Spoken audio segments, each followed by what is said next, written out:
Gérer, c'est... Il n'est pas toujours facile de devenir boss.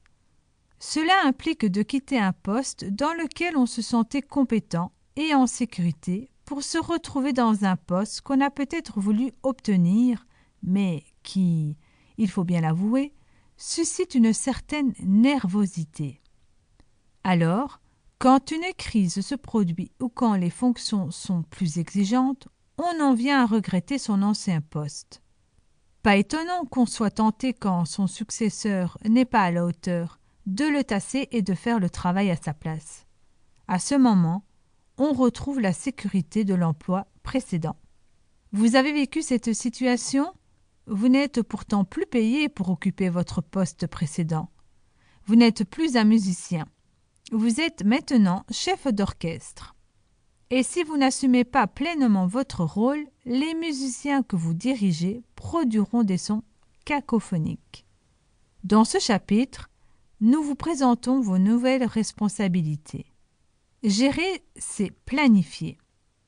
Quand vous avez obtenu le grade de petit boss, on vous a fixé des objectifs à atteindre et confié des ressources humaines, matérielles, financières, etc. Votre travail consiste à atteindre ces objectifs avec les ressources allouées. Pour y arriver, vous aurez à planifier comment chaque ressource sera utilisée. Selon la structure de votre organisation et la nature du service que vous dirigez, vous devrez peut-être planifier les horaires des employés, les commandes de matières premières, les programmes de formation de vos employés, les périodes de vacances de chacun, le budget, le programme d'entretien des équipements, le programme d'acquisition et d'installation des nouveaux équipements, etc. Souvent, le manque de temps sert de prétexte pour négliger la planification qui, pourtant, présente de nombreux avantages. La planification limite les conflits entre des membres du personnel. Par exemple, si vous prévoyez d'avance l'horaire des vacances, vous limiterez les frustrations qui ne manqueront pas de surgir si une personne est empêchée de partir à la dernière minute parce qu'un autre employé a prévu la même date de congé. Par ailleurs, si vous planifiez bien la production, vous réduirez les risques de conflit entre le service après-vente et le service de la livraison. Une organisation, c'est un ensemble de services interdépendants. La planification augmente la satisfaction des clients internes et externes. Une bonne planification permet de respecter les attentes de la clientèle et d'éviter les retards ou les erreurs de livraison. La planification permet une meilleure allocation des ressources.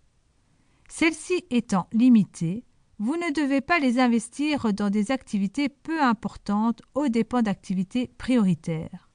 Grâce à la planification, vous êtes en mesure de faire des choix et de diriger les ressources là où elles contribueront à réaliser la mission de votre service.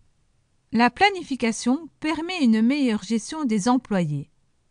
En vous rendant capable d'établir des objectifs, de suivre la progression des travaux et de donner à vos employés une rétroaction continue sur les chances d'atteindre ces objectifs, la planification fait de vous un meilleur gestionnaire. Planifier vous rend proactif. Au lieu de réagir aux événements et de vous retrouver en état de crise parce qu'il manque un employé ou qu'une commande n'a pas été expédiée, grâce à une bonne planification, vous prendrez les devants et aiderez les membres de votre équipe à se retrouver plus souvent en état de flow. Demandez à votre supérieur quels outils sont déjà en place pour vous aider à planifier et quelles sont ses attentes à votre égard. Si vous ne vous sentez pas tout à fait d'attaque en matière de planification, exigez de la formation. Gérer, c'est déléguer. Une fois votre planification suffisamment avancée, vous vous retrouverez avec des tâches à distribuer. Vous ne pouvez quand même pas tout faire tout seul.